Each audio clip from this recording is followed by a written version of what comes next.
Olá, salve, salve galera! Hoje é segunda-feira, dia 14 de setembro de 2015. Estamos aqui na Record News Espírito Santo com mais uma edição do programa Esporte Record News.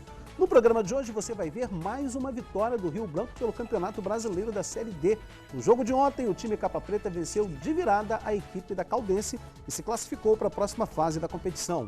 Ainda no Esporte Record News de hoje, eu vou conversar com o ministro do Esporte, que veio ao Espírito Santo falar especificamente sobre as Olimpíadas do ano que vem. Falou também sobre a passagem da tocha olímpica por 9 municípios do Espírito Santo.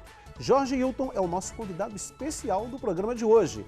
Ainda você vê os gols que marcaram a rodada deste final de semana pelo Campeonato Brasileiro de Futebol. Tudo isso com a sua participação e ao lado de Paulo Duarte, o nosso comentarista, no Esporte Record News, que já está entrando no ar. Seja bem-vindo, aqui a casa é sempre sua.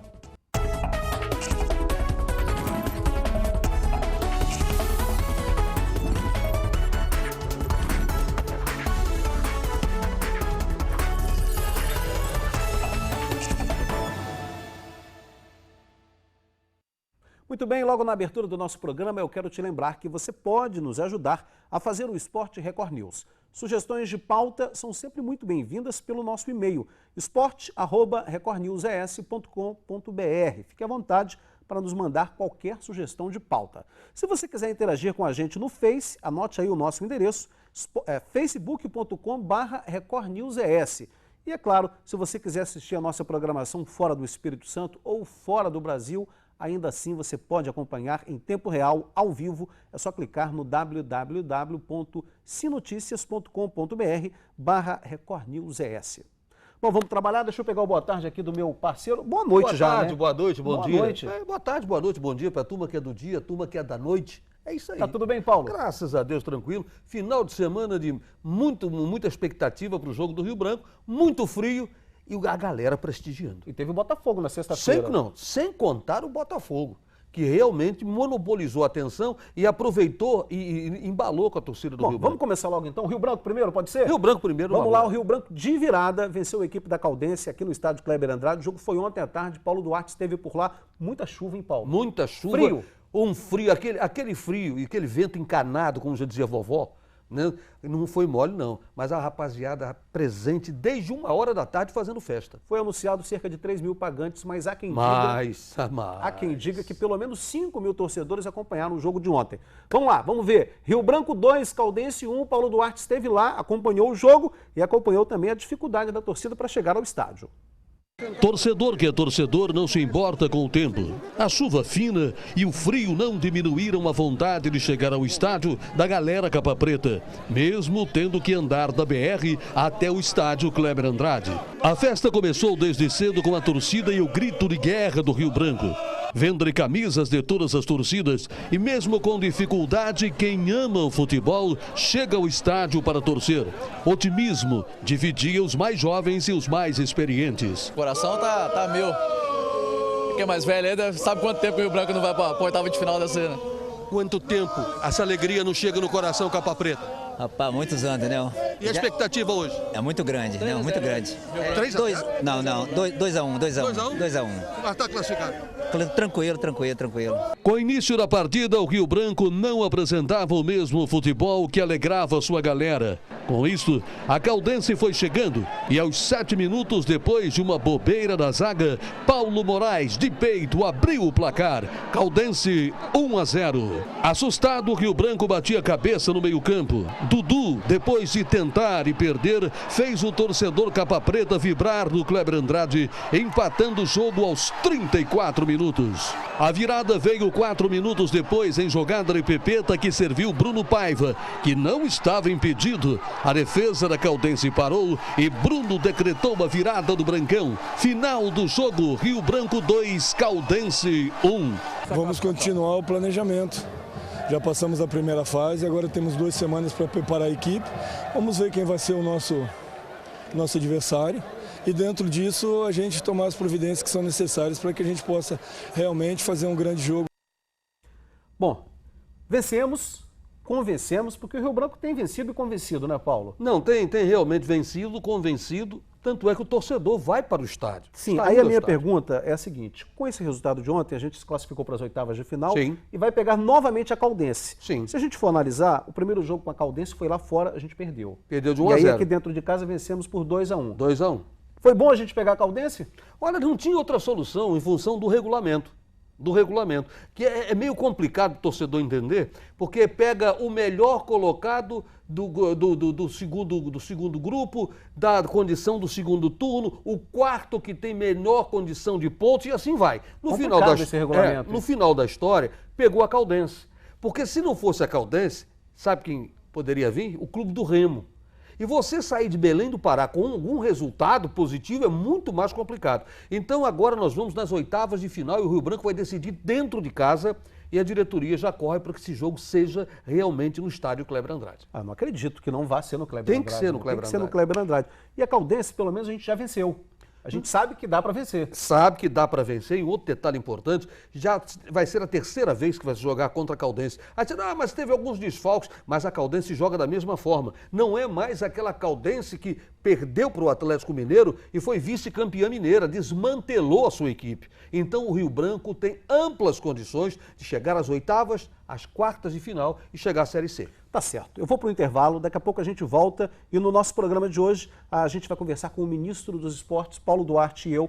A gente conversou com o Jorge Hilton, ministro do Esporte. Ele passou por Vitória, a gente aproveitou, gravou com ele. Então o segundo bloco do nosso programa é gravado com o ministro e a gente volta no terceiro bloco para falar ao vivo aí sobre os gols da rodada do final de semana. Mas no bloco seguinte a gente já conversa com o ministro Jorge Hilton, que fala sobre a passagem da tocha olímpica pela grande vitória, pelo Espírito Santo de modo geral, fala sobre Olimpíadas, fala sobre crise na CBF, fala sobre perspectiva para o ano que vem no esporte amador de um modo geral, tudo isso já, depois do intervalo.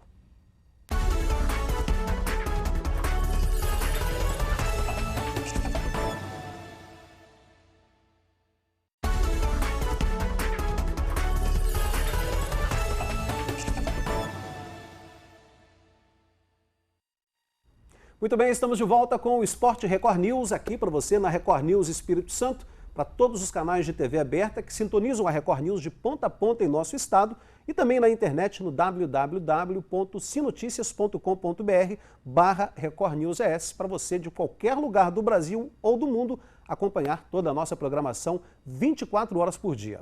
Bom, e no programa de hoje a gente recebe aqui com muito orgulho o ministro do Esporte, Jorge Hilton, que, como eu disse, muito nos orgulha com a vida. Obrigado por ter vindo, ministro. Boa noite. Boa noite. É sempre um prazer, Flávio, estar aqui visitando Vitória, uma cidade belíssima, sempre encantadora, sempre nos recebendo com muito carinho e podendo estar falando dessa nossa grande paixão que é o esporte. Bom, hoje a grande notícia na imprensa aqui do estado é a sua vinda e as cidades que receberão a tocha olímpica, a razão pela qual o senhor veio ao estado para divulgar a passagem da tocha aqui pelo Espírito Santo. Como é que foi esse encontro com o governador e o que ficou definido aí com relação às cidades? É interessante porque nós reunimos 9 prefeitos de cidades aqui do Espírito Santo que terão o prazer, e a gente até gostaria que fosse todas as cidades. Mas se fizermos isso no Brasil, a gente não consegue chegar em agosto e fazer a abertura lá no... A gente ia ter que prorrogar a Olimpíada para 2017. Ia ter que prorrogar, exatamente. Mas foram 500 cidades selecionadas no Brasil, aqui no Espírito Santo serão 9. Em 3 dessas cidades a tocha vai pernoitar e aí nós teremos uma celebração com todos os capixabas. Vai envolver, de certa forma, as outras cidades também, porque a ideia é fazer muito mais do que foi feito em Londres. Londres, as cidades pararam, as crianças, os atletas foram para a rua, fizeram aqueles cordões humanos maravilhosos, e aqui a gente quer mostrar que o calor, que a chama nossa é muito maior que a chama londrina. Me corrija se eu estiver errado. Vitória, Vila Velha, Serra, Guarapari, Cachoeiro de Itapemirim, Aracruz, Colatina, Linhares e São Mateus. Exatamente. São essas 9 cidades que vão receber a tocha olímpica, sendo que ela dorme em 3. Vitória, Cachoeiro e São Mateus, é isso? Exatamente, exatamente. E as outras cidades, que a tocha não pernoitará, a gente vai ter oportunidade de passar nessas cidades, e aí a reunião de hoje foi exatamente para isso.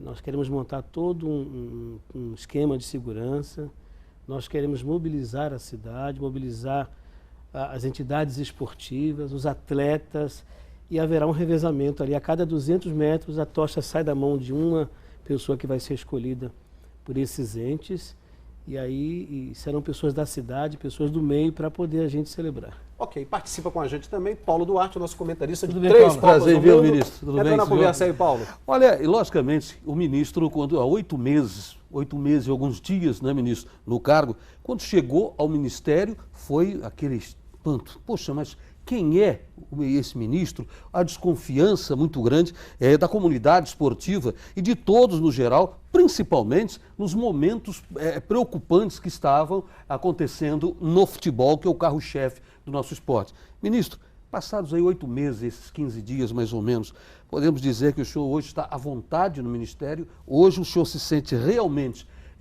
conduzindo um transatlântico, como é o Ministério dos Esportes, com a tranquilidade que o senhor imaginava?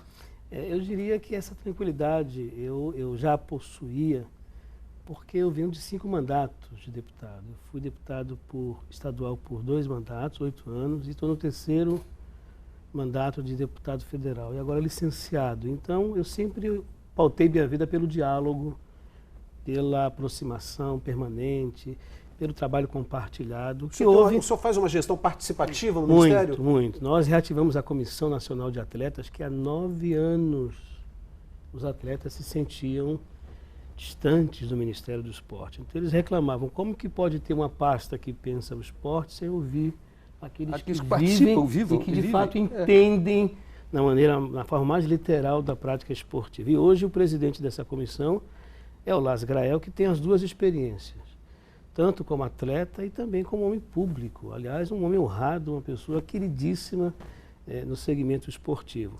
Ou seja, o Ministério adotou uma participação à gestão compartilhada, a gente ouve, tem grupos técnicos, tem toda uma equipe. Reativamos vários mecanismos de interlocução com as universidades, com os setores que tratam o esporte. Visitei as federações, fui no Comitê Olímpico Brasileiro, no Comitê Paralímpico. Tenho uma relação muito respeitosa com a CBF, que é o órgão maior do futebol brasileiro. Portanto, hoje, passados esses 8 meses, são as pessoas de lá que estão à vontade comigo. Eu continuo à vontade com elas. Ministro, quando a gente começa a enfrentar qualquer tipo de crise, é normal que se faça corte. Na gestão pública, geralmente, a pasta do esporte é a primeira a receber cortes no orçamento. E a gente acompanha que hoje o Brasil vive uma crise financeira muito grande. E aí eu te pergunto, houve corte no orçamento do Ministério do Esporte? Se houve, como é que o senhor está conseguindo lidar com tudo isso em um ano que antecede a Olimpíada? Se não houve, está tudo certinho para a gente ter um sucesso nas Olimpíadas do ano que vem? Todos nós, ministro, tivemos que refazer nosso planejamento para esse ano. A economia requer ajustes e toda a esplanada teve que se enquadrar nisso. Mas uma das marcas do governo da presidenta Dilma é cumprir com os contratos, assumir responsabilidades que foram assumidas com o Comitê Olímpico Internacional, com o Comitê Organizador e todas as obras do Rio de Janeiro, todas aquelas estruturas que deverão ser entregues a tempo. Inclusive já estamos tendo eventos testes acontecendo já no Rio de Janeiro. Então esse planejamento foi mantido, a presidenta foi muito correta e o Ministério do Esporte tem feito as transferências para que tanto o Complexo Olímpico da Barra como também o de Deodoro e mais. Estamos entregando equipamentos em todo o país, formando uma rede nacional de treinamento que será utilizada já agora pelos atletas brasileiros e depois ficará como um grande legado aí para os brasileiros. Ministro, o Paulo vai fazer mais uma pergunta, mas eu tenho uma aqui para te fazer.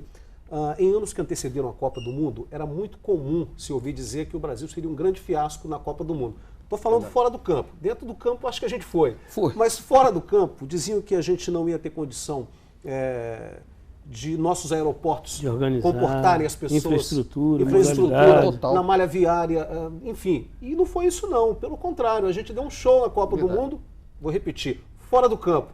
E agora para as Olimpíadas? Não está se falando nisso não, mas a gente está, hoje o senhor diria, de 0 a 10 a gente está no patamar de que número aí para ter uma Olimpíada exemplar? Isso é interessante essa pergunta, porque Nós já estamos sediando eventos mundiais desde 2007, com os Jogos Pan-Americanos, depois veio Copa. Copa das Confederações, Copa do Mundo, Exatamente. Jogos Mundiais Militares, que foi um sucesso. Esse ano teremos Jogos Mundiais Indígenas, em Palmas, agora em outubro, reunindo aí mais de 20 países que vão trazer etnias para uma grande celebração. Cada evento desse não se compara com a Olimpíada, mas ele acrescenta experiências em organização, em credenciamento. Eu estive em Toronto agora e eu vi falhas em alguns aspectos. E olha que o Canadá tem expertise de fazer grandes eventos. Essa experiência nossa tem servido muito para que a gente cuide de detalhes pequenos, mínimos, e os eventos testes agora vão nos ajudar a corrigir eventuais erros. Por isso que é importante ter os eventos testes.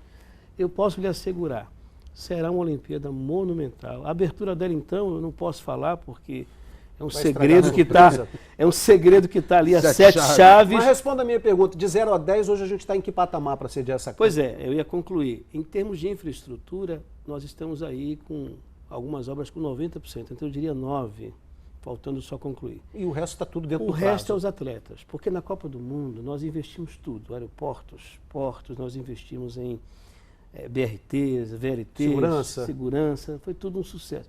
Os atletas, quando chegaram dentro do campo, sentiram o peso de estar representando o país. Sentiram tanta organização, ministro? Não, eles elogiaram. Mas olha só, é um aspecto psicológico. O que é que nós estamos fazendo agora com os atletas? Nós instituímos o Plano Brasil Medalhas. Contratamos uma equipe multidisciplinar, que vai do nutricionista ao psicólogo, que tem toda uma equipe de treinadores, preparadores físicos.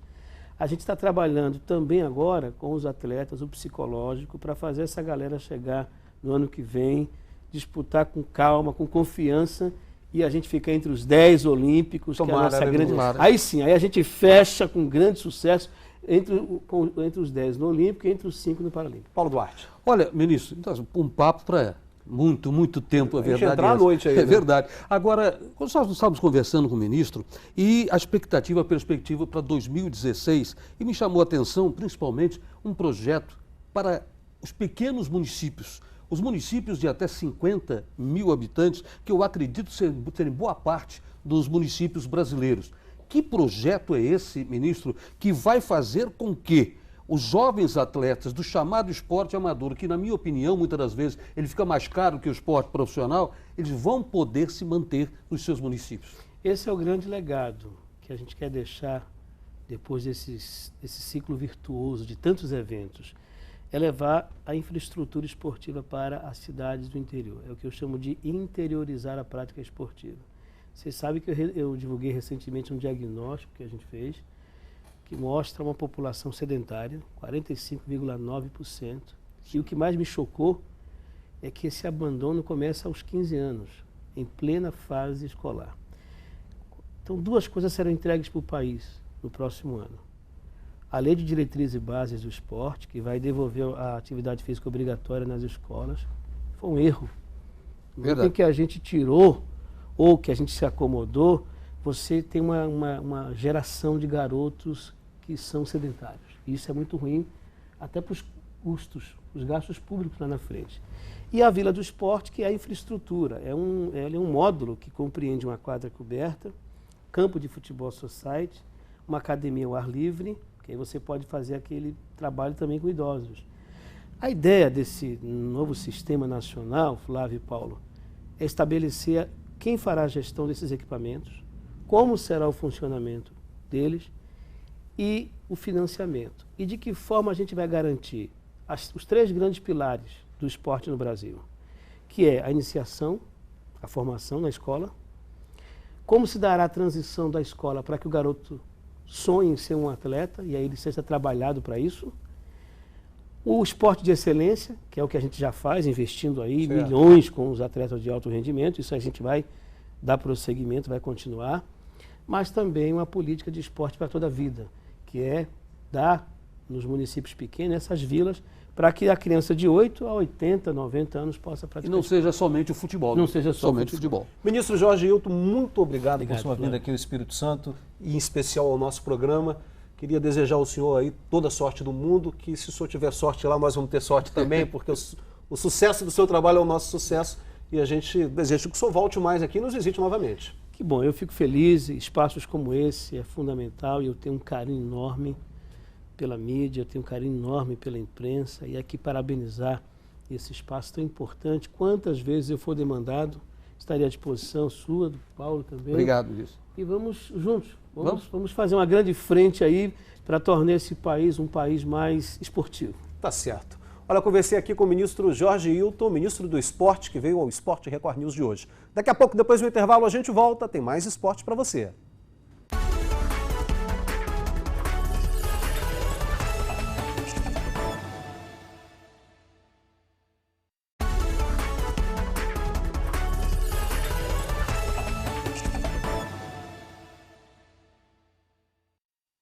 Já de volta para todo o Espírito Santo, aqui pela Record News Espírito Santo, com o Esporte Record News.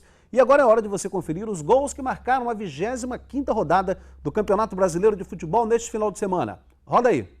Com Lucas Prato, o time alvinegro estava sempre perto do gol, mas não podia dar bobeira. O William ganhou de Leonardo Silva na área e tocou entre as pernas de Vitor.